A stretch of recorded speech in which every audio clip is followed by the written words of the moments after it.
Hey everyone, welcome back to Trade Risks YouTube channel. I'm your host, Evan Medeiros.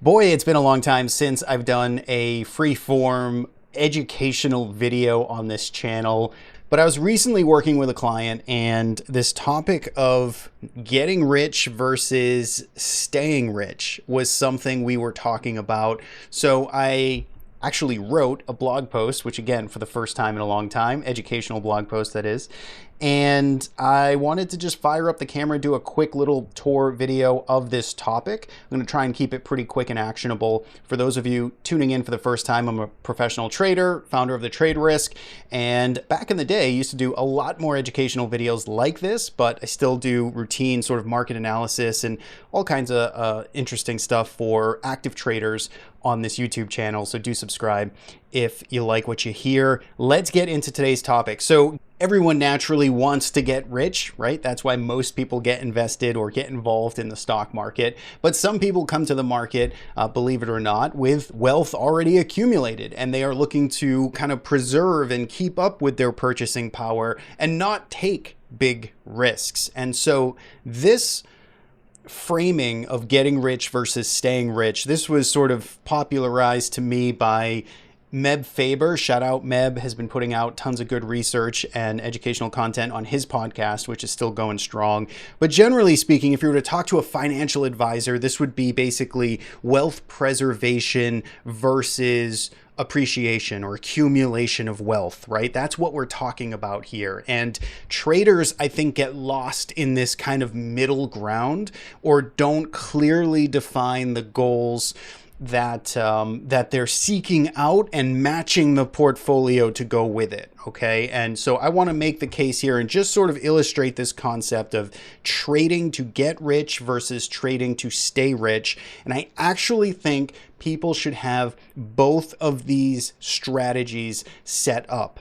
All right. So in this very short blog post, we define what a stay rich portfolio is, and basically it's a wealth preservation strategy. You don't want to take a ton of big risks. You've clearly got some money that you want to protect. It doesn't have to be tens of millions of dollars. You could be someone that's 30 years old that has 40 grand and you want to save that. You want to, park that for retirement. You want to grow it. You want to grow it responsibly. That falls into this bucket too. So don't let the number in an absolute sense sort of sway you one way or the other. The Stay Rich portfolio is designed to, again, minimize drawdowns, to have staying power, and to actually, grow over the long term and hopefully beat inflation along the way. You can't just do nothing. You can't keep cash in a mattress or under a mattress or in the ground. You've got to actually take a little bit of risk, and that's what this portfolio is. So really what we're thinking of here are kind of diversified, lower volatility, or some type of active strategy that manages risk. All right. So we're going to look at a quick portfolio example here, and we're using these particular instruments, and we'll talk about those in just a second. Let's talk about the Get Rich portfolio. This is what most people are excited about, what social media is all about. This is finding high growth stocks. This is finding big investment ideas and things that can really compound over time. The downside of these investments is they go through periods of sharp drawdowns. We're in one of those periods now, not sharp, but moderate, late February here, 2025. A lot of those growth names have been getting hit and sold off right now in markets. But the idea here is that when you look at the stories of Tesla or Palantir or Nvidia or Meta, these are companies that are compounding at fast rates. They have higher volatility. They have a longer sort of investment horizon, and you have to be able to stomach the volatility, the ups and downs, and not throw in the towel at the exact wrong time. These are all things that most people would say, oh, sure, I can totally do that, until you sit through a 60% drawdown and you see what that feels like. And if you're someone that has a lot of cash already accumulated, then that's going to be exponentially difficult when you see a very large nest egg get cut in half in sometimes a matter of months. Okay. So this portfolio is designed for those big outsized returns. Let's take a quick look here at Portfolio Visualizer. So I've got these two portfolios in here right now. I've got The Stay Rich portfolio, which is 25% in 10-year treasury bonds, consumer staples, healthcare, and gold. Very conservative, generally speaking. Now we look at our Get Rich portfolio. We've got Meta, we've got Tesla, we've got Palantir, and we've got Nvidia. Four pretty high flyer tech stocks. They're not small, some very large companies, certainly at the time of recording this, but let's take a look at their difference in their compound annual growth rate. You can see that just looking back 5 years, not a very long time, but you can see our Stay Rich portfolio compounded at 5.36% annualized returns. Not too bad. Nothing explosive, right? You're not going to get Trader of the Year on a 5% CAGR. If we take a look at our Get Rich portfolio, this compounded at 42%. This is more like it, right? This is what people are after, the bigger returns here. Now let's look at the drawdown. The drawdown of the Stay Rich portfolio is 12%. Low double digits. Most people could tolerate a 12% drawdown, I think, especially if the market was down 20% or 25% during that same time period. That was pretty defensive. Let's take a look at our Get Rich portfolio, 64% drawdown. That's pretty extreme. Again, if you've got a large pile of cash and you see it draw down 64%, you're going to want to throw in the towel at the exact wrong time. You're going to want to cry uncle. You're going to want to doubt yourself at those potentially turning point periods. Okay, so these two portfolios, when you track them side by side, you look at their growth over time. I mean, the blue line, which is our Stay Rich portfolio, just looks like basically, a flat line going nowhere. And then you can see our Get Rich portfolio that is, growing over time. So what's the point of this? The point of this is, I think folks need to think in these two buckets and sort of plan accordingly. And I think you should have both of these buckets established.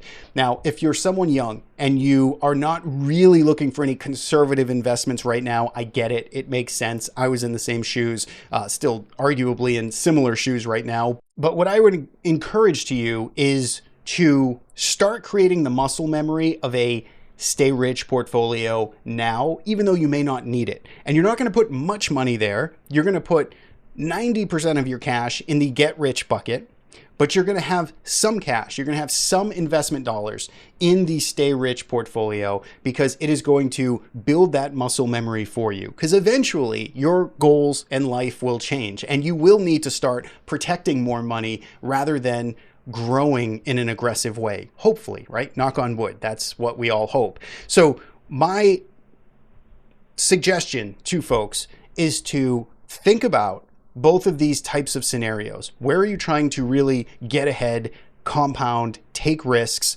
and grow? And how are you protecting capital, growing a little more methodically, focusing on risk management, and having some staying power and purchasing power that is being preserved over the long haul?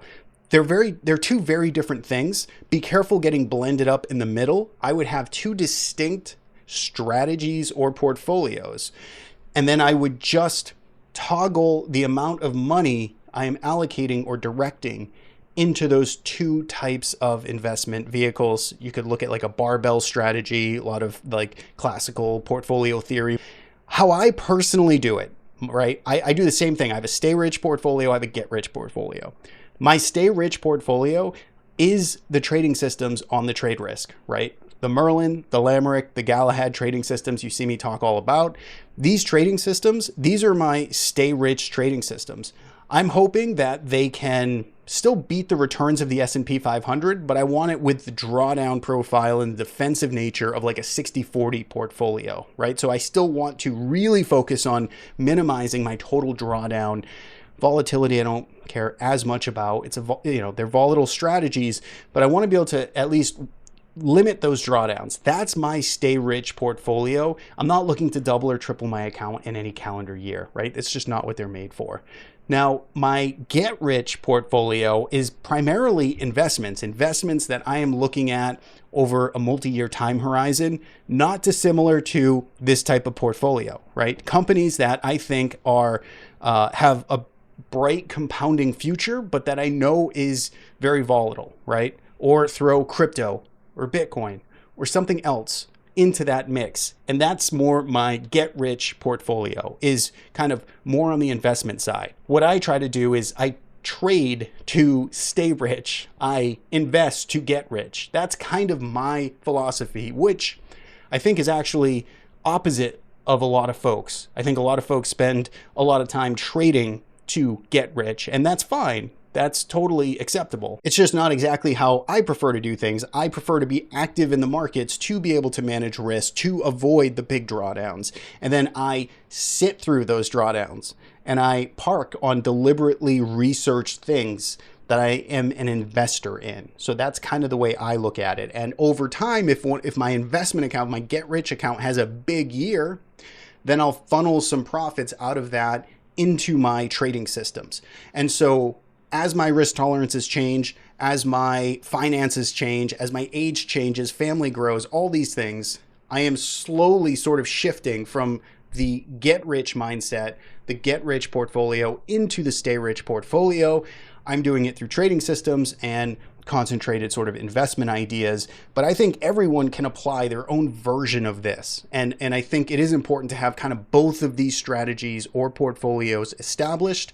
Think about the percentages and allocations that you put into both, and then think about how you're going to sort of rebalance into one or the other as circumstances change. All right. So that's it. That's a quick video. Hopefully it was helpful. I know it's sort of common knowledge, but I don't think many people really articulate and drill down and get specific with their goals and then the specific ways they're going to achieve those goals. So if you like this video, do subscribe to our channel. We do our stock market weekly video every weekend. We've got lots of trading systems like we talked about here and things built on thetraderisk.com. So hope you check it out. Thanks for tuning in and hope to see you in a future video.